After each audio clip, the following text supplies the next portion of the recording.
Diri sa ato sa Sugbo, wa pa ta kadungog kung sa reaksyon, no? Bantay mo, hilom gyapon. North and South, hilom. Ngano man, nga hilom man, nga di man na normal diri sa atong hilom-hilom lang. Pero hilom kayo, ato mga kongresista. So far si Kuan may pahibaw nga nalipay siya sa gipadayag ni Sara si, of course, expected man na si Governor Pambari 4. Mo pa mi react. Uban, mingaw pa man. Wa ba'y kisaw. Sama sa pagbuto sa flood control skandal mga higala, mingaw sila. Nanay nangamatay ha. Nanay nangamatay. Unusual kayo na sa Cebu.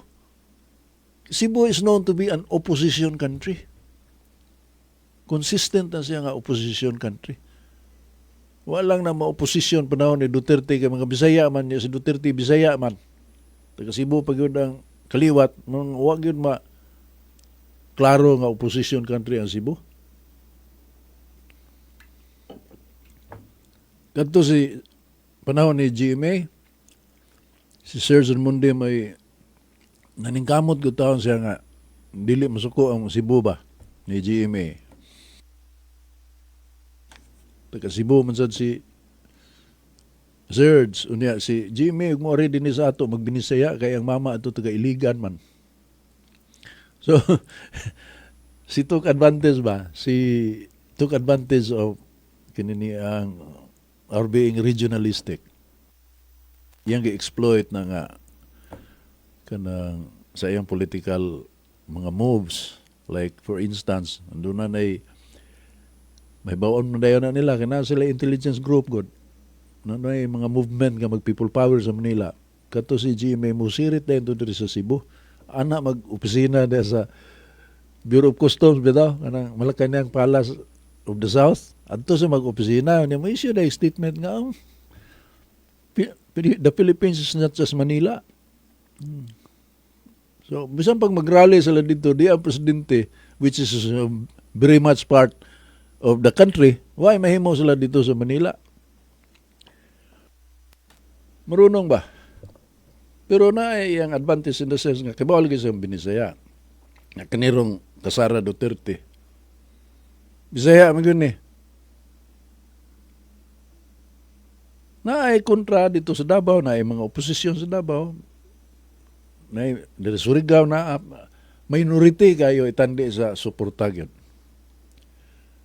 Minority kayo. Dili makapadaog. Of course, ang dagang butante di aman sa kanini ang National Capital Region, dagang butante dia. O niya, mukawas na siya mo dahili na siya ba ang surplus anang maumbuting population di adiri sa kining Greater Metro Manila area. But dili na kasustain, di man sana nila sulo, di man na nila sulit. Di man na nila sulit. Dagam gyapong Dutertars dia. Samtang ang balwarte sa ni Sara intact kina, intact. Uni mo pag ilabtan pag yun na mga tunto ng mga DDS, mga bulok, amusamot. Kanang taktikaha nga imong dauto na mong sektor, di na magsilbi. Dili na maingon ba nga independent kinta ka niya mo adto na ko sa nanaway nga bugo na sila aari ko sa nanaway di na mahimo. Pildi ka diya. Opposite ang may tabo ba. So unsa may ilang gamiton nga pamaagi. Nakasugod na sila karon kanang gi-highlight na nila ang mga ni Sara Duterte dito sa kaning inquiry mga higala. Kani inquiry in aid of legislation, wala gay legislation na himo. Puro pasundaya granin ang mga tao nakasabot sa niana.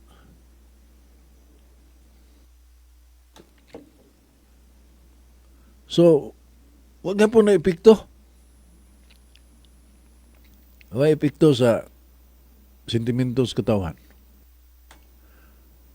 Gawas kana bitaw matandog bitaw ang righteousness sa tao and he becomes indignant. Kanang matrigger ang righteous indignation ba? Kay naamantaan ang tanan mga higala.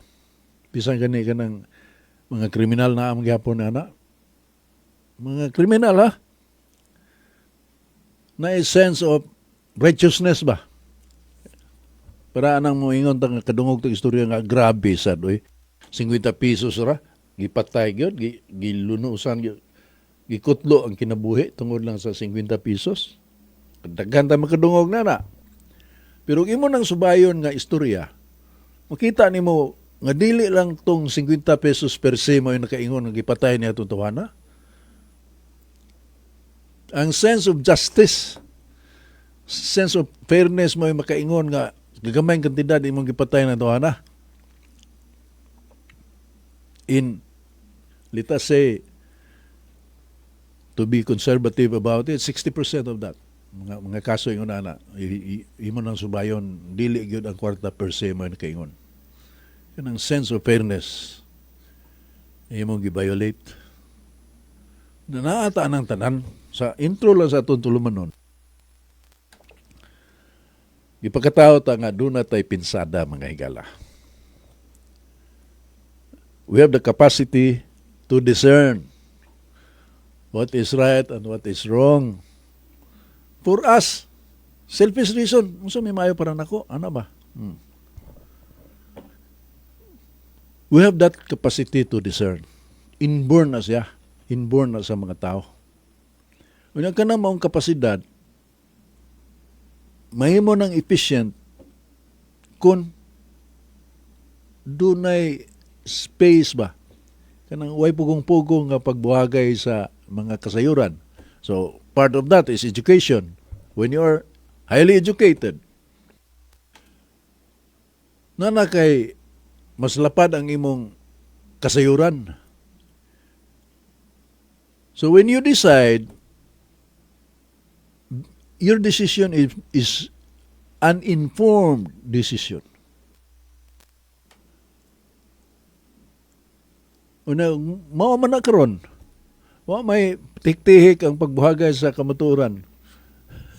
Nangampanya sila nga dili ng kasaligan ng mga vlogs diha arita sa mainstream media. Nawad na mag-credibility ang mainstream media. Dili lang din sa ato ha, tibok libutan. Ng legacy media sa Amerika, mao man ang mainstream media. Nawad na og pagsalig ang katawan tungod kay giabusuhan man sad. Unya di man na it cannot be, you cannot hide it from the public eye. Makita na siya. So that is to our advantage mga higala. Na diha ang advantage na to. Kita mga tao, it's beneficial to us rather than beneficial to to the very few. To the very few. Wala tayo panahon, dagang kayong